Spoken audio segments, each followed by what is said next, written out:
बीमारी नई इन्फ्लुएंसर की चली है। इसमें क्या होता है कि एक क्विक रिकॉग्निशन मिलती है, कुछ भी नुक्ता कहीं भी लगा देते हैं यार।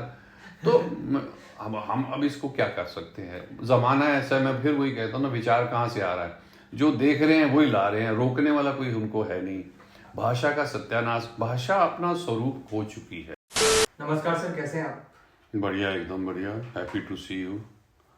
और एक थिएटर वाले के पास आया है, फिल्म वाले के पास नहीं आया। और भी शुक्रिया।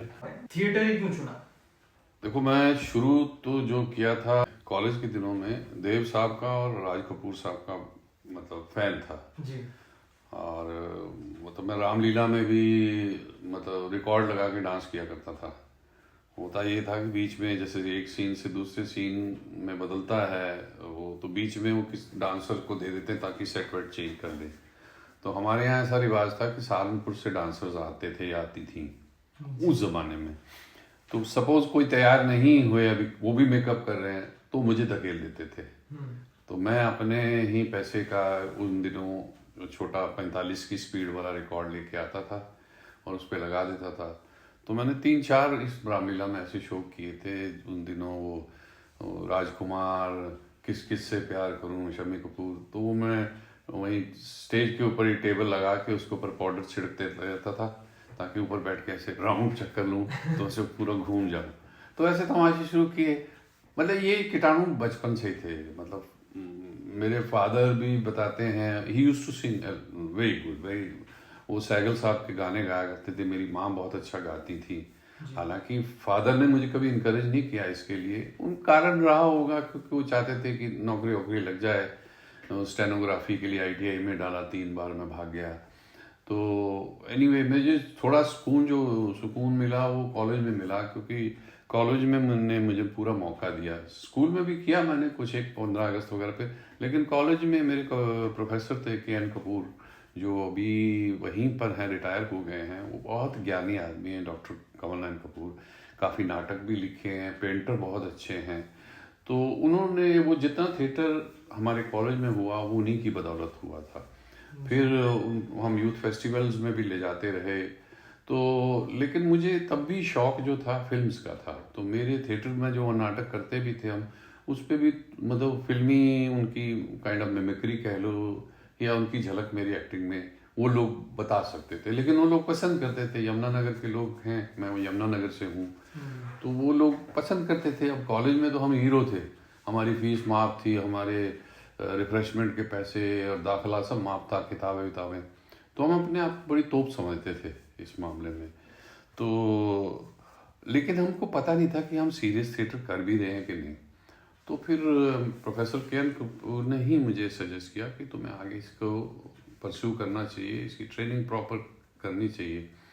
तो फिर मैं चंडीगढ़ गया, किन्हीं कारणवश मतलब झगड़ा वगड़ा हो गया फादर से, ये वो छोड़ छाड़ के।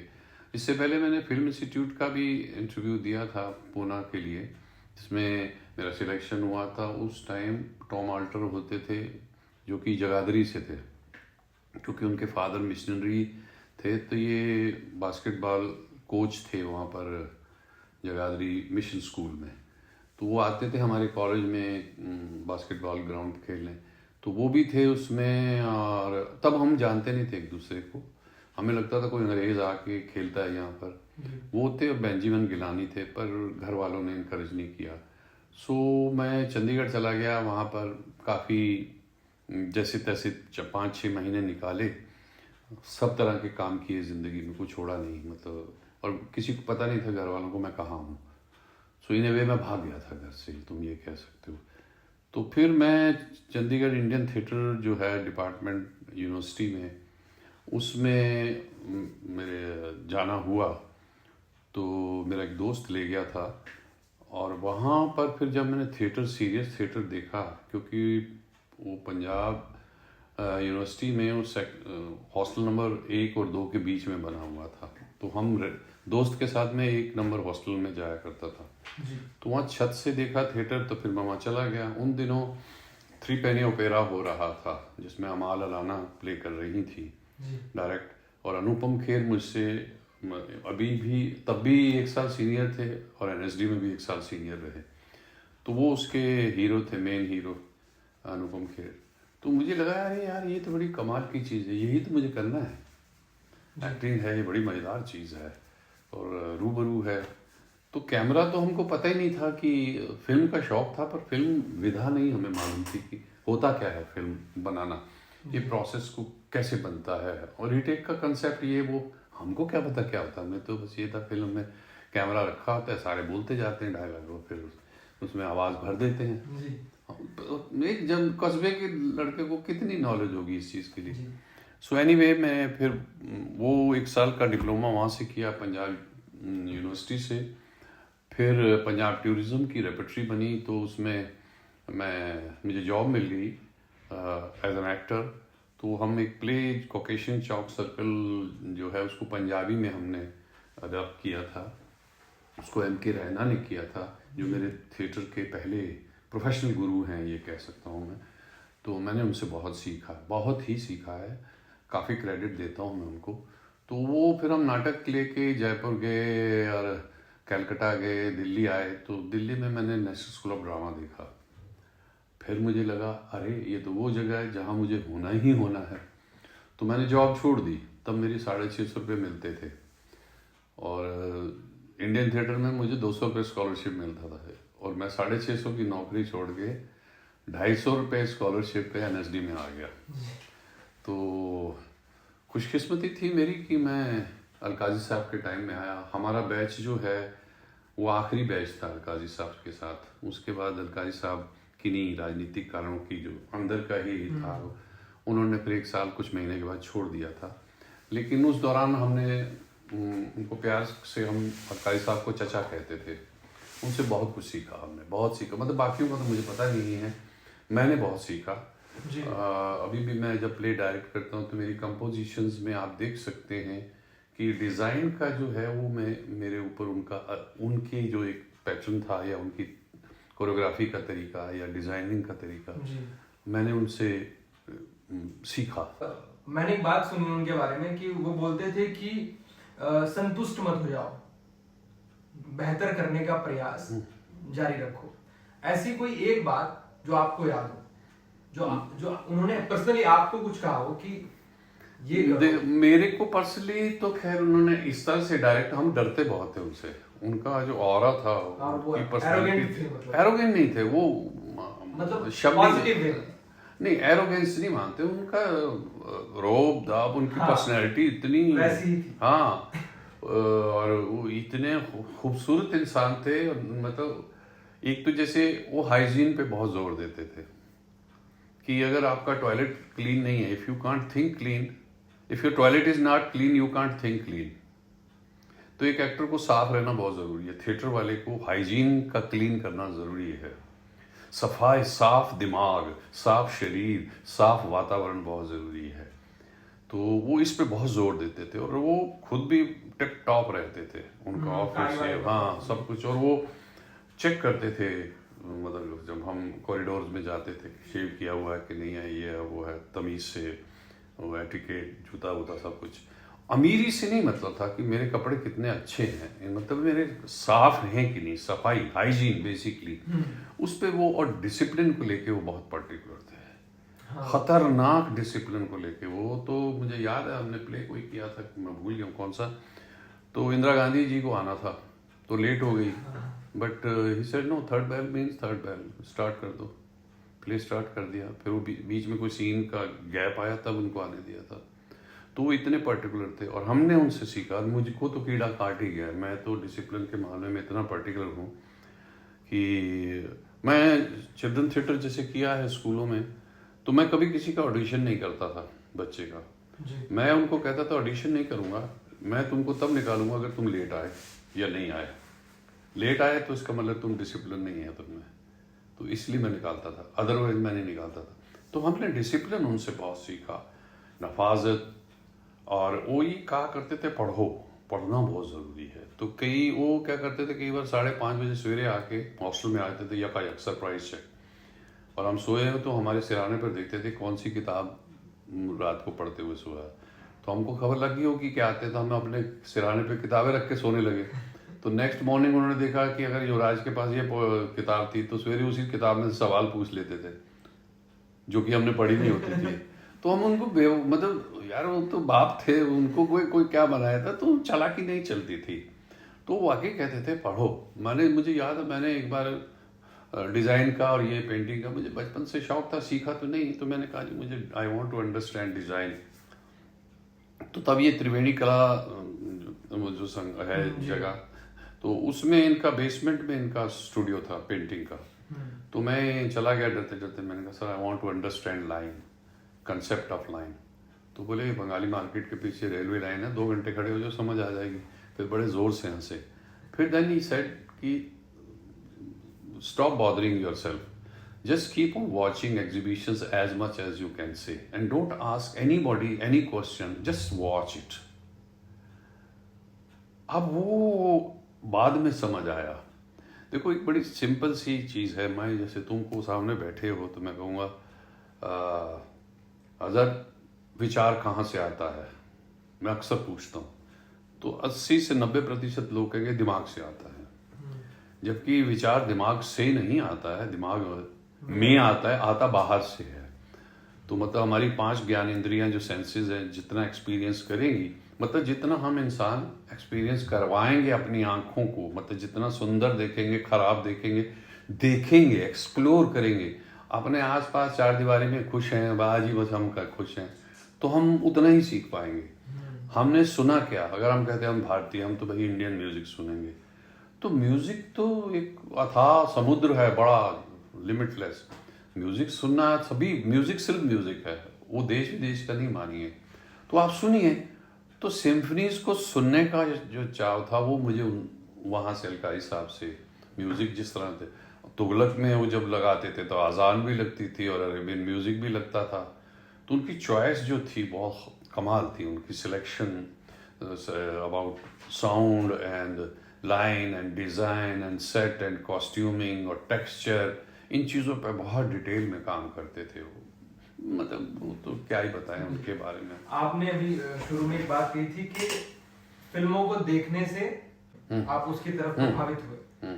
मुझे लगता है जिस तरह के एक्टर्स आपने बताया, राज कपूर उस दौरान के एक्टर्स, तो और अब जो जिस तरह का अब काम हो रहा है, वो देखो ये आप कंपेयर ही नहीं कर सकते। वो एक आर्काइवल वैल्यू उनकी बहुत ज्यादा है, क्योंकि अभी देखो ना एक्टिंग का तरीका, फॉर्म ही बदल गई है, मेथड एक्टिंग से, और फिर अब हम दूसरी तरह से आ गए हैं, हम ब्रेख्तियन भी उसमें आ गए हैं, और स्टाइलाइजेशन में भी एब्स्ट्रैक्ट भी करते हैं, सुपर नेचुरलिज्म भी करते हैं, एब्सर्ड में भी चले जाते हैं हम। तो अब ये चेंज करता रहता है, जो थिएटर है अपना स्वरूप वक्त के हिसाब से बदलता, घटाता, जमा करता रहता है। कोई भी वक्त, कभी भी कोई जमाना गलत नहीं था। हमारी रामलीला भी जो है वो भी गलत नहीं है, वो जहाँ वो एक्टर करते हैं, वो वैसे तो नौकरी पेशा है, कुछ व्यापारी है और राम का रोल करता है, हनुमान का करता है, लेकिन 6000 ऑडियंस तो उनको देखती, ताली बजाती है। हम अपना नाटक आधे अधूरे जिस रामलीला की स्टेज पर ले जाएंगे तो जूते पड़ेंगे हमें, बिल्कुल, क्योंकि हमको ऑडियंस को समझना, हम ऑडियंस के लिए करते हैं। तो जो समाज जिसको एक्सेप्ट करता है वही जमाना उसी चीज का है। तो ऐसा कुछ भी गलत नहीं था पुरानी फिल्मों में। या राज कपूर, मैंने राज कपूर साहब की फिल्म जो ये है मेरा नाम जोकर, वो सहारनपुर में जाके देखी, और वो भी मेरा दोस्त ले गया, क्योंकि मेरे पास तो पैसे होते नहीं थे। तो मेरा नाम जोकर देख के मैं पागल हो गया था, डिस्टर्ब हो गया था। वो मुझे इतने डीप असर कर गई थी वो किसी को समझ आई ना हो, पर मुझे सारी समझ आ गई थी। फिर मैंने कॉलेज की स्टेज पे मेरा नाम जोकर का जीना यहाँ मरना जहाँ, वो मैंने स्टेज पे किया था जोकर बन के। शीशे का दिल कटवाया था, नीचे ईंट रखी, उसके ऊपर गिरा, शीशा टूट गया। उसके मुझे 10 रुपये मिले थे टैलेंट शो के इनाम में, लिफाफे में। लेकिन इन्फ्लुएंस जरूर था मुझ पे। मैं फिल्मों की एक्टिंग नकल किया करता था, मिमिक्री जिसको बोल दो, क्योंकि हमें पता नहीं था, लेकिन फिल्में हमें प्रभावित करती थी जी। मैंने कहा ना, हमारी 5 सेंसेस जो एक्सपीरियंस करती हैं हमारे ऊपर, हमारी जिंदगी में उसका असर होता है। छाप होती है। हाँ, अब जो बच्चे इस टाइम पैलेस्टाइन में पैदा हुए हैं या नॉर्थ कोरिया में पैदा हुए हैं, नॉर्थ कोरिया जैसी जगह या चाइना जहाँ पर गॉड का कंसेप्ट ही नहीं है, तो उन बच्चों को पता भी नहीं है। मैं गया था वहाँ पर काजान रशिया में, तो वहाँ स्टूडेंट्स आए थे एज वॉलंटियर, तो पता लगा कि ये कॉलेज के या स्कूल के हैं, तो बड़े उनसे थोड़ी थोड़ी अंग्रेजी आती थी। तो मैंने कहा भाई आप स्कूल में क्या प्रे करते हो? तो बोले प्रे, व्हाट इज़ दैट? उनको प्रेयर का कंसेप्ट ही नहीं पता, क्योंकि वो तो कम्युनिस्ट गाने गाते थे। मतलब जो परफॉर्मिंग आर्ट है, एक्सेप्ट जो ट्रेडिशनल है, जैसे भरतनाट्यम है, कथकली है, ये अपनी फॉर्म कोशिश करते हैं वही उसी ग्रामर में खेलते हैं जी। लेकिन अदर फॉर्म्स जो हैं उन्होंने अब स्पेस दिया है। अब कथक भी दूसरे फ्यूजन्स में आ गया है, इटालियन फ्लेमेंगो या ये जो दूसरी चीज़ें उनको उन्होंने एलिमेंट्स लेने शुरू किए, उन्होंने इनके एलिमेंट्स लिए। तो गलत कुछ भी नहीं है। हम जैसे भाषा भी हमारी अपनी भाषा, हम कहते हैं हिंदुस्तानी है, और हिंदी जो हमें पढ़ाई जाती है वो हिंदुस्तान में कहीं भी नहीं बोली जाती। जी। हम हिंदुस्तानी बोलते हैं। हिंदुस्तानी में पंजाबी के, अरबी के, फारसी के, अंग्रेजी के, पुर्तगीज 40 शब्द आते हैं। तो हिंदी क्या हुई? तो वही है कि इनहेरिट करते हैं, ग्रो करती है भाषा भी, विचार भी। तो फिल्म्स का भी वही था जो तुम्हारा सवाल था। हमने पहले फिल्म्स जो देखी थी हमारे ज़माने में, हमें लगता था यही अल्टीमेट है। उनका मैसेज अलग होता था। रोमांटिक फिल्म में भी मैसेज होता था।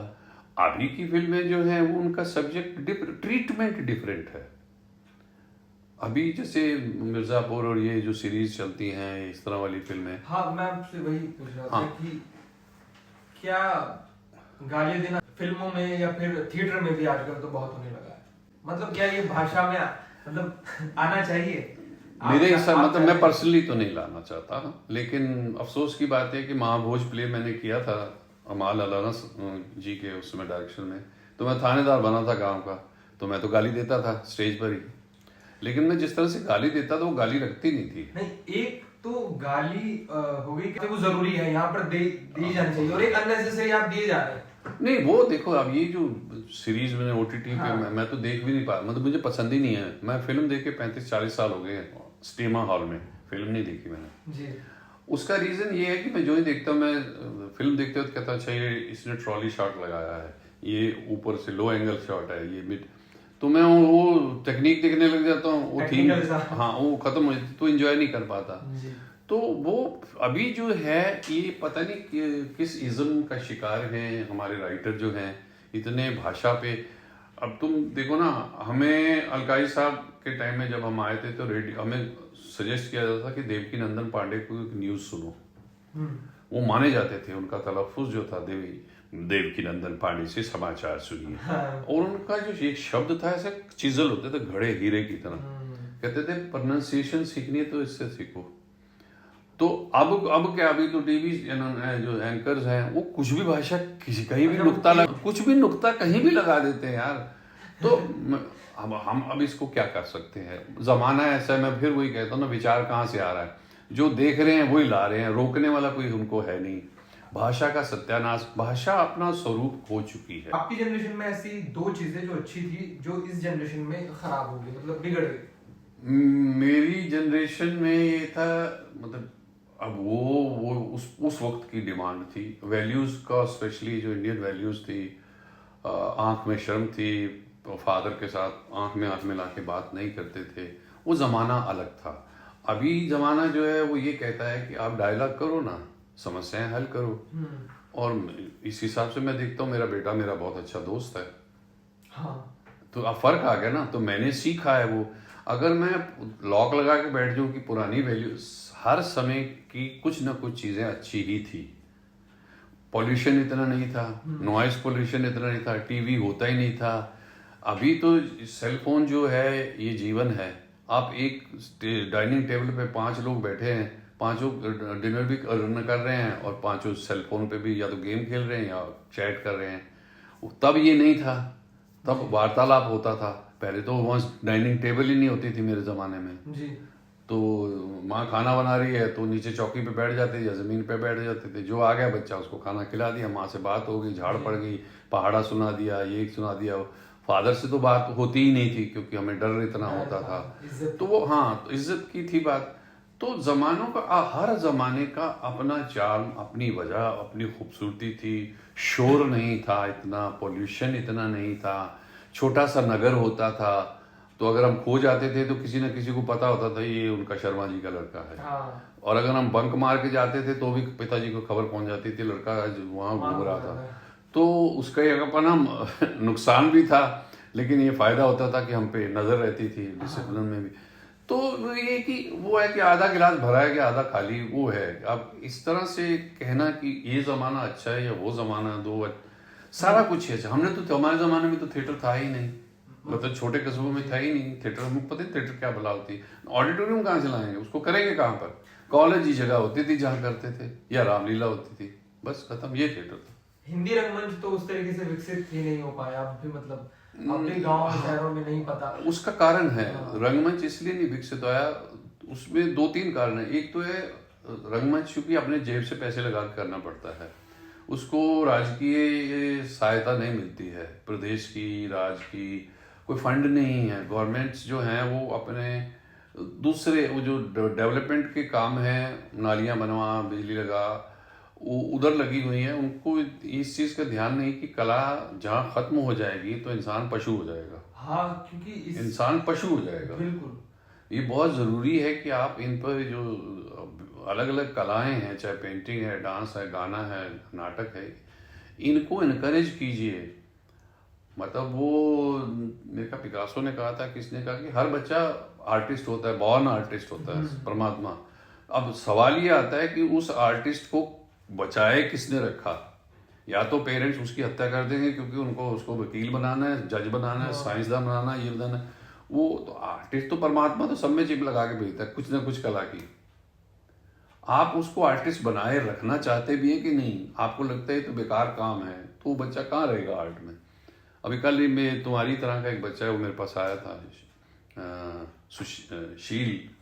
तो वो एक स्कूल में, लोकल स्कूल में ड्रामा टीचर लगा, तो बड़ा दुखी था मैं। क्या हुआ? बोले जी कभी कहते हैं सब्स्टिट्यूशन क्लास में जाओ, कभी उधर जाओ, एग्जामिनेशन ड्यूटी लगाओ, नाटक हम क्या करें? तो मैंने कहा भाई देखो, ये स्कूलों की ये है कि वो तुम्हें एक सब्स्टिट्यूशन टीचर की तरह ही रखा हुआ है, नाम ड्रामा टीचर है। वो तो 15 अगस्त पे ड्रामा करा लेंगे, ना कोई ऑडिटोरियम है, ना उनके पास बजट है। उनको ये होता है मैथ वाली टीचर को अगर बीमार है तो उसकी क्लास कौन लेगा, तो तुम्हें भेज देंगे वहाँ पर। तो जब स्कूल्स इस तरह से कर रहे हैं, थिएटर करने का मतलब हमें बच्चों को एक्टर नहीं बनाना है, हमको थिएटर का इस्तेमाल करके माध्यम से उनको कॉन्फिडेंट बनाना है, मेंटल हेल्थ है ना। हाँ, मेंटल हेल्थ करना है, उनकी बॉडी, उनको पोस्चर जो है, हाँ। बातचीत कैसे करनी है, तहजीब, शरीर की एक भाषा है, इसको खूबसूरत बनाना है, इससे कन्वे करना है चीज़ों को शरीर से, ये सिखाना है। ये फायदा है थिएटर, जो स्कूल का थिएटर। तो स्मार्टफोन तब से आए, बच्चे झुक गए, स्पाइन टेढ़ी हो गई, वो झुके रहते हैं। और दूसरी के मानसिक बीमारियां बहुत ज्यादा बढ़ गई, सुसाइड, डिप्रेशन, एंजाइटी बहुत ज्यादा बढ़ चुकी है। हाँ, आज के दौर उसका ये है ना कि ये मतलब ये आपके दौर में नहीं था जब बातचीत नहीं होती थी बैठ के? नहीं ऐसा तब तो टीवी नहीं, हो गई सुसाइड थी। होते थे पर टीवी तो होता ही नहीं था हमारे, हम तो रेडियो होता था। नहीं, टीबी मतलब इस तरह की बीमारियां होती थी, टीबी, हाँ, इस तरह की वो बीमारी, इस तरह की जो हाँ, बीमारियां भी, मानसिक बीमारी, हाँ, नहीं, ये नाम भी नहीं सुना था। नहीं बिल्कुल नहीं सुना था। हमारे तो काउंसलिंग, हमारी दादी, फूफी, मामी, क्योंकि जॉइंट फैमिली होती थी, आसपास ही रहते थे, हमारे पड़ोस वाले लोग इतने अच्छे होते थे, माँ नहीं है घर में तो वहाँ जाकर खाना खा आते थे। तो वो तो अलग था, वो एक छोटा शहर, छोटा सा परिवार, साथ साथ रहते थे, उसकी अपनी खूबसूरती थी। लेकिन अभी तो अपार्टमेंट्स में चले जाओ, पड़ोसी को नहीं जानता, कौन कितने बजे आया, कब चला गया, कौन किसको मार के चला गया, किस पड़ोसी को पता ही नहीं। हाँ। वो बंद है, बॉडीज मिलती हैं। हाँ। तो पहले ये नहीं होता था, आपकी गली में कोई आता था, पूरी गली की महिलाएं जो बाहर खटिया डाल के पापड़ सुखा रही थी, उनकी गर्दन यूं चलती थी, कौन आया इनके घर में। तो अभी तो वो सीसीटीवी कैमरा पे होते थे, वो एक किस्म से, हाँ, यूं जाती थी गर्दन उनकी, कौन कहाँ जा रहा है वगैरह। हाँ, तो हर जमाने का अपनी खूबसूरती है। तो गॉसिप्स भी बंद हो गए सर। हाँ, अब गॉसिप इसी पे, सेल फोन पे होते हैं। हाँ। ये मतलब एक तो गूगल, देखो मैं भी गूगल देखता हूँ, मुझे वर्ल्ड ओवर थिएटर में क्या हो रहा है मुझे गूगल से पता लगता है, मैं और अदरवाइज क्या मेरे पास जरिया नहीं। अब ये है कि मैं उस पर वो देखूँ या पोर्नोग्राफी की फिल्में देखूँ। हाँ, तो ये तो मेरी चॉइस है ना, तो इसमें मैं इसको विधा को गलत नहीं कह सकता। वो जमाना था जब चिट्ठी आती थी तो 20 दिन में बिहार में कोई किसी ने चिट्ठी डाली या मनी ऑर्डर डाला था, महीने बाद पहुंचता था। फिर जो डाकिया आता था उसको भी पैसे देने पड़ते थे। उत्सुकता रहती थी कि आएगा, हाँ। आएगा। और अभी कट। हाँ, अब क्या है, वो फोन करता है, 20 रुपए का टॉक टाइम डालता सीधा, हाँ भाई हम पहुंच गया हूँ, जब हाँ तो सब ठीक ठाक है, चिंता ना करना, पैसे भिजवा रहा हूँ। वो पैसे भी हो हवाला वो एक होते हैं लोग, हाँ जी। यहीं से भेज देते हैं, फिर वो वहां पहुंच जाता है। तो इसके अपने फायदे भी हैं। अच्छा, मतलब आजकल हर कोई इन्फ्लुएंसर बनना चाहता है। वो क्या होता है, ये जो बीमारी नई इन्फ्लुएंसर की चली है, इसमें क्या होता है कि इनको क्विक रिकॉग्निशन मिलती है।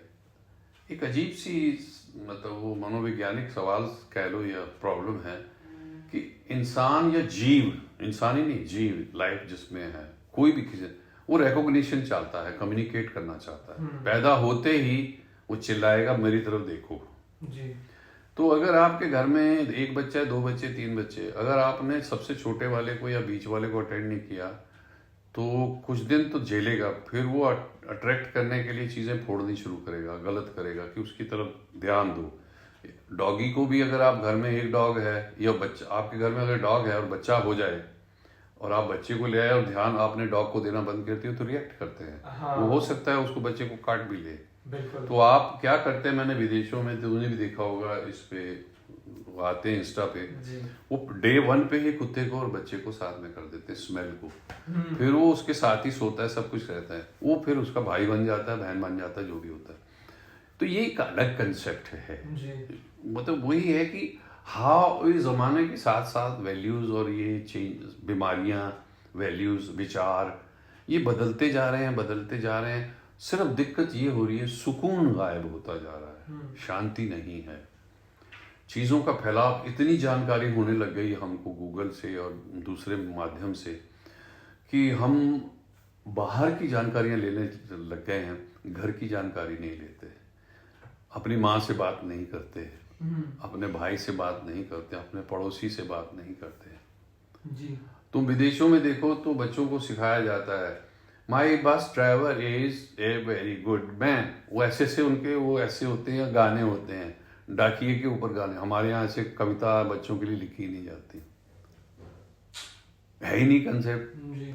तो अब वो धीरे धीरे गायब हो रही चीजें। इस बात से उन्होंने मुझे सजेस्ट किया था कि तुम कहानियों का रंगमंच करो। हाँ, बहुत अच्छी बात है, बिल्कुल। मैंने 3-4 प्लेस किए कहानियों पे, और ओ हेनरी की कहानी आखिरी पत्ता जो मैंने तब तक मैंने बहुत सुना था कि कहानियों का रंगमंच जैसी कोई चीज होती है। ये मेरे के हिसाब से मंडी हाउस में, मेरी नॉलेज के हिसाब से अंकुर जी ने शुरू किया था। हाँ, उनका मैंने फिर हाँ, अंकुर जी ने शुरू किया था। और रविंद्र राज अंकुर जी। हाँ, तो मैंने ये धागा वहीं से लिया था, क्योंकि उसका रीजन है, नाटक हिंदी में लिखे नहीं जा रहे। अब आप समझ रहे हैं ना। और एक होता है कि जैसे जयशंकर प्रसाद का नाटक है स्कंदगुप्त, बहुत अच्छा नाटक है, पर उसको करे कौन? 250 तो लोग चाहिए उसमें, इतना बड़ा सेट और पीरियड क्रिएट करना। तो कहानियां जब आप लेते हैं, कहानी आज की है, आज के कपड़े हैं, आज का सेट है, ये है, वो सजेस्टिव लगा दो, सारे हो जाते हैं। और मंचन करना आज की कहानियों को इसलिए कि आज की कहानी आजकल के हालात पे, आजकल के रिलेशनशिप पे रेलिवेंट है। और हाँ, कंटेम्प्रेरी है, रेलेवेंट है। और वो ऑडियंस जो है, जो सामने बैठी हुई है, उसको पता है कि ये उसके दिल का हाल है, उसका क्रॉस सेक्शन है, उसका एक्सरे है, समाज का एक्सरे। तो it's a slice of society. तो वो उनको आराम से डाइजेस्ट होता है, समझ भी आती है। That is the thing. और मतलब कब ऐसा पक्का हुआ कि नहीं अब यही करना? ऐसा मुझे सच कोई ऐसा अचानक 12 तारीख 25 तारीख नहीं हुई थी जब मुझे ये करना है। तो ये करते रहे अचानक जब रेपर्टरी से बाहर आए, क्योंकि वहाँ ज़्यादा नहीं रह सकते हम 5 साल से ज़्यादा, तो फिर काम ही नहीं था हमारे पास। हाँ जी। तो अब क्या करें? तो थिएटर करने वाला जो आदमी 5 साल प्लस NSD के 3 साल लगाए, 8-10 साल लगाए, और अचानक सड़क पे आ जाए, और बाहर तो उसके पास पैसे नहीं, ना ऑडिटोरियम खरीदने के लिए पैसे हैं उसके पास, वो किराए पे लेने के लिए, ना कॉस्ट्यूम, ना लाइट्स, ना ये, और एक्टर कहाँ से इकट्ठे हो, फिर उनको पैसा कहाँ से दे, कन्वेंस कहाँ से लाए उनके, बहुत सारी चीज़ें आ जाती हैं। तो क्या करें? तो मैंने तो बहुत बहुत सिंपल था, क्योंकि हमको कोई जानता नहीं, थिएटर वालों को बहुत कम लोग जानते हैं। हाँ जी। ये बड़ी प्रॉब्लम है कि थिएटर वालों को सिर्फ वही ऑडियंस जानती है जो 500-700 लोग आके देखते हैं 3-4 शो में। इस फिल्म में या टीवी में, फिल्म से भी ज्यादा टीवी। रोज साबुन की एड में जो आता है उसको सारा हिंदुस्तान जानता है। हाँ जी। ललिता जी सर्फ बेचती थी वो, हाँ जी। उसको पूरा हिंदुस्तान जानता था। हमको थिएटर वालों को नहीं जानता है कोई, तो हमको ना तो कोई पैसे देगा थिएटर करने के लिए, और हम बुला के कैसे लाएंगे उसको, एडवर्टाइज कैसे करेंगे। तो वो है कि ऐसा कोई दिन नहीं था कि इस दिन से हुआ। थिएटर में धीरे धीरे ये नशा है, जुनून है। बढ़ता जाता है। हाँ, वो आपको अगर इसकी समझ आती जाए। अब जैसे मैंने 2 सीरियल भी किए थे, जमीन और जो रैना साहब ने किया था, और बसेरा। आपने कुछ क्लिप्स हाँ डाले हाँ, Instagram पे। और जानने को फिल्म मीडियम को गांधी फिल्म में बहुत छोटा सा, मतलब 3 दिन मेरी शूट हुआ था। उसका रोल था बहुत ही खरोंच जितना था। सिपाही बने थे सिपाही। चाराचरी विलेज में जो वो हुआ था कांड। लेकिन जानना चाहता था सिनेमा है क्या। जी। तो फिर जब 2-3 महीने में 2 सीरियल हुए, सारा कुछ हुआ, तो रीटेक का जो कंसेप्ट था, एक्टिंग करना, डायलॉग बोलना, मतलब मैं जाता हूँ, मुझे कहते हैं जी 6 बजे वो आपका रिपोर्टिंग टाइम, में चला गया, मेरी बारी दोपहर में 1:30 बजे आई। 6 बजे बुलाया क्यों था फिर?